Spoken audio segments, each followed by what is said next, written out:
Well, thank you very much for that opening speech. I mean, the one thing I picked up right at the beginning was we managed to make a living out of the sport. I suppose we did, really, looking back. I think I started in a very opportune moment, because my father was a dealer with ponies, and in the early 50s we used to buy ponies in Wales and sell them up into England. And being chased by my sister, we always tried every pony to see if it could jump. We finished up with 3 good ponies, and the magic part was they all cost 60 quid each. So from a very humble beginning, we were in the sport. We used to go to shows, and whichever pony didn't go well enough in the jumping, he used to have to go in the musical chairs. Money had to be won, and if we hadn't won our entrance fees, the musical chairs was very serious. And we learned a lot of ring craft at doing that. And as I said, my sister Liz, she's 3 years younger than me, but it didn't make much difference at the time. I think she was always trying to steal my ponies, and that made me keener. So maybe in a way I have a lot to thank her for. After my ponies, my father bought a horse out of the hunting field. Well, not quite out of the hunting field. It was a grade A horse that had gone wrong. He came from the military. A horse called Wildfire. And he cost 60 quid. And he was known to be a stopper and everything, and he was a very quirky horse. But somehow or the other, him and I sort of got on, and we had a little sort out, which couldn't have been too successful. It was the first show we went to, a little place called Glanusk up the Severn Valley, or the Wye Valley, the Glanusk Valley, in fact. We got eliminated at the triple bar. And I must say, ever since then, I've always thought if a horse was going to stop, a triple bar away from the collecting ring is an ideal fence to put him to. Because they've got to stretch, and they've got to do a bit more. And it didn't work for him, and I got eliminated. And my father said to me, he's got one more chance, and then he's gone. And a week later, we went to a show at Stowell Park. First day, we had 4 faults. The second day, we went in 3 classes, and he won all 3. And from then on, I think we were a lucky story, because that was in 58. In the year 60, we were on the short list for the Olympics with Wildfire. And in 1959, he was a leading horse in Britain. And somehow this scruffy little urchin from Wales had made the Olympic short list. And we went down to Arundel Castle. Father and I, we stayed in a caravan down on the coast side with a couple of stables, and the rest of our teammates were, I think, up in the castle. But never mind, we were doing it to do our business, and eventually we made the team, and we had Olympic trials that year, and the first Olympic trial was at Cardiff, of all places, and it was at the Ninian Park football ground, and I believe I came second, but the horse that won it was a horse called Sunsalve, ridden by Pat Smythe. This horse had won the Queen's Cup a couple of years beforehand with Mr. Anderson, who'd bred the horse's daughter. Things had gone wrong, and she'd given up, and the horse was given to Pat. She won the class, and on the way home, my father said to me, well, he said to us in the lorry as we were driving home in an ex-army lorry, he said, Pat won today, he said, but let me tell you, that horse will never go for her again. Oh, blimey. I mean, this is something I've never, ever forgotten, because it's such a strange thing to say. And woe and behold, we went to Wiesbaden and Lucerne, and the horse never did go again for her. And I once asked him, why did you know? He said, I saw that horse do something in the collecting ring, and Pat let him get away with it. And he knew. And the horse was the boss. So anyway, after going to Wiesbaden and Lucerne, the horse got returned to Mr. Anderson, and who lived in Norfolk. And my father used to sell a lot of horses to a lady in Newmarket called Anne Hammond. And in fact, over the years, I think we sold her over 400. And we were there at the beginning of July, and Father happened to say to her, "Do you know Mr. Anderson?" She said, "Yes." He said, "Do you think we could go and see him?" She said, "Oh, I'll ring him up." So the due appointment was made. We borrowed her car and we went down to this little farmer in Norfolk, a place called Dereham. In the house, had a cup of tea. Father asked all the right questions, and the horse was ours. And he was probably the most fantastic horse I ever had, because he jumped like a deer. And we had him. We did it. We went to one show, and I had 4 faults, and then went to a second show on the Saturday before the White City in those days. And we took 2 horses there, Sunsalve and another one called Discutido. And he was an ex-Argentinian horse. And we jumped in for 20 quid and got eliminated on both. And alarm bells rang. Anyway, Father, being a true professional, got round the course builder to leave the jumps up. The musical chairs came and went. And at the end of the day, we got both horses out and we had a little schooling session. And the result of that was, on the Sunday we went to the White City. The Monday night he was second in the Horse and Hound Cup. And on the Wednesday he won the King's Cup. The other one was a horse called Discutido. The following week he went to Blackpool and won the national championship. Now you don't get horses like that every day of the week. So from that point of view, I had a very privileged and lucky start to life. Over the years, I've had some very good horses, been very, very fortunate. Mr. Softy got mentioned. He was a phenomenal horse for the big occasion, marvelous technique, beautiful horse to ride, terribly obedient, and you could just put him on the spot wherever you wanted to do. And he actually won the Grand Prix in Dublin 2 years running. But he was a super horse, and then we had after that, he won 2 or 3 European championships, one with David Barker before I had him, 2 with me, and after that we had Beethoven, then Sportsman.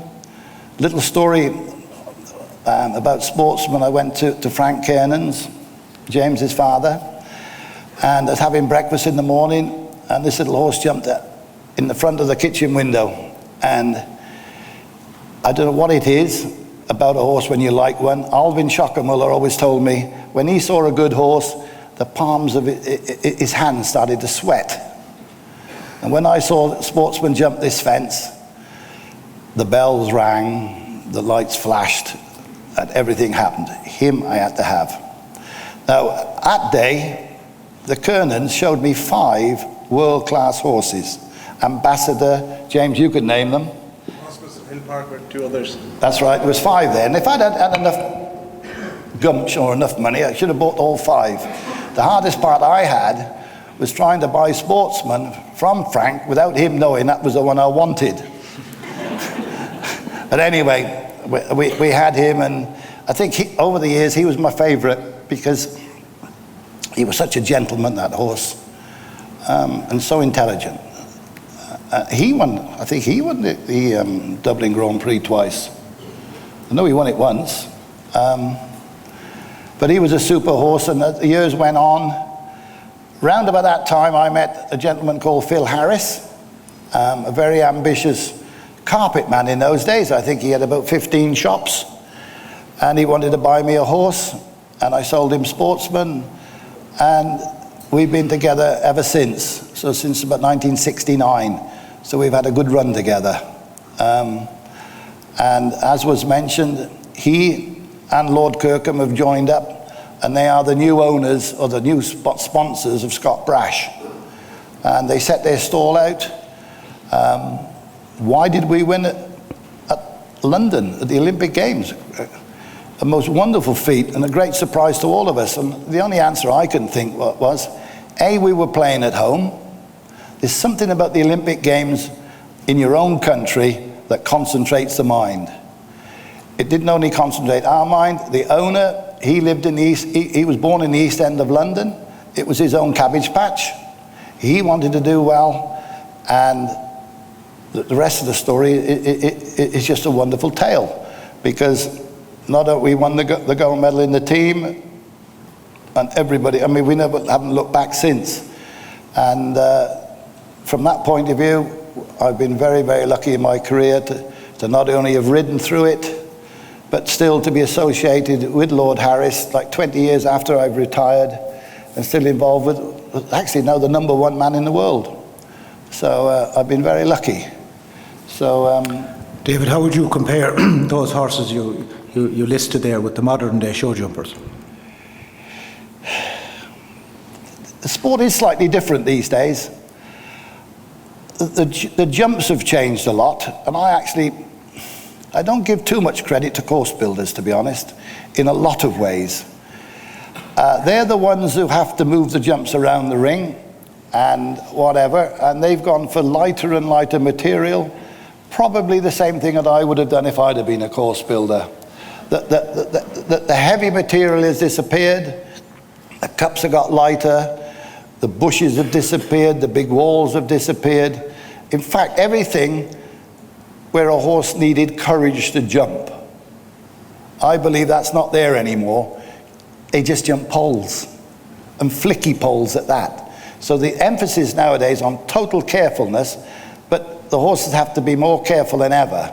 Whereas in our early days, and especially at Dublin, there were big poles, big poles. You could ride at the jumps and the horses paid attention and they backed off. And that way, I think, in a way, a lot easier to jump. I don't believe they're jumping much bigger nowadays than what we did.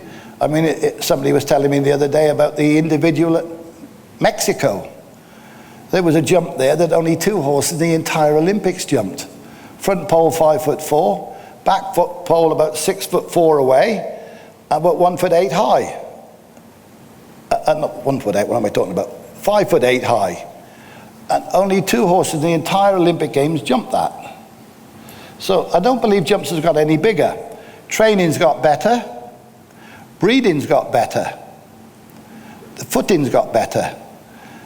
But I still think the element of courage in a horse is missing.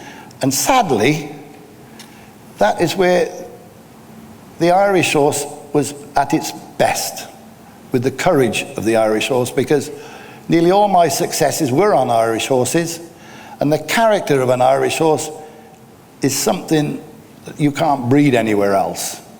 And I've been so grateful all my life to the Irish horse. We all thought it was very sad in the 80s when your broodmares all disappeared.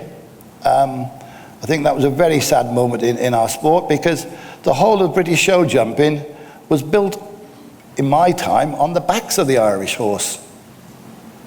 I mean, apart from the Italians, we took all your best horses into England, just about. And we didn't breed any ourselves. And so we were the natural customers. I mean, we wanted to come here, we wanted the Irish horse, and by God, didn't he serve us well. Sadly, the brood mares have gone, and I would only, talking to my son only 2 days ago, we went to Holland about 5-6 weeks ago to buy some drive-in horses. And he was saying how in Holland, they're way ahead of us in breeding and all that, and they thought out what they wanted. If you wanted a drive-in horse, they thought of the qualities of a drive-in horse, and they bred for that. They've also bred for the show jumper. So they've specialized in the characteristics that you want. And I would suggest that everybody wants to invent the wheel. There's no need to invent the wheel. Just go and have a look at how people who have done it well do it. And that's what I would suggest for breeding, that you go and have a look at the Dutch and see what they do to specialize in the uniqueness of the Irish horse. He always was a general purpose animal, but there were some superstars in those days of our sport. And there's not many superstars, even today, with all the breeding. There's something in the blood of an Irish horse that's exceptional. And I think you owe it to yourselves and to everybody to get it back. And I think you could do that. Right. Just maybe you'll make a couple of comments in terms of dealing with sponsors and owners. I mean, you've had a fabulous record in dealing, obviously, with the same people.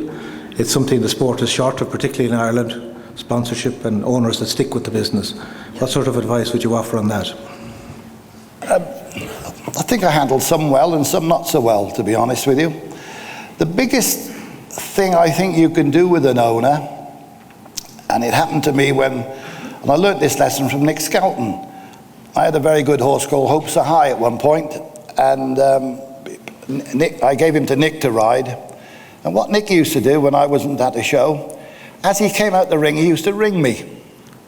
And I remember once I was on holiday in Spain or somewhere, lying on the beach, and I looked at my watch and I thought, that's the 1 o'clock class at New Forest. 20 past 1, Nick rang, just come out the ring clear. And from then on, for the next half an hour or more, whatever it was, I was excited to know what he did in the jump off. And I think the lovely lesson to learn from that is keep your owners involved, keep them, communicate to them as much as you possibly can, especially when you've had a bad round. I think it's so important that you tell the story first, because people are inclined to believe the first person who tells them a bad story. And if you come second on that one, it's not a good thing. Owners will accept things go wrong, but try and get there first if you can. Be straight with them. I've been very lucky with Lord Harris. We're best of buddies. And you try always to give your best. Keep them involved as much as you can. And you need luck as well. I mean, and you know, if you're, I mean, at one point I remember I had 5 owners, and I could only take 3 to the Horse of the Year show. And I always said, at the end of the day, I had to make the selection. And if you're straight with people, you say, well, I'm sorry, I can't take yours because of this, that, and the play. We'll do something else with him. It's up to you. You can't be dictated to as a jockey as such. But if you do it well, you should be in charge of knowing what horses can do the best at the shows you go to. It's like placing a racehorse in the right race, really. And you bring some horses along for those occasions. But keep communicating. It's by far the best way. Yeah, that's obviously excellent advice.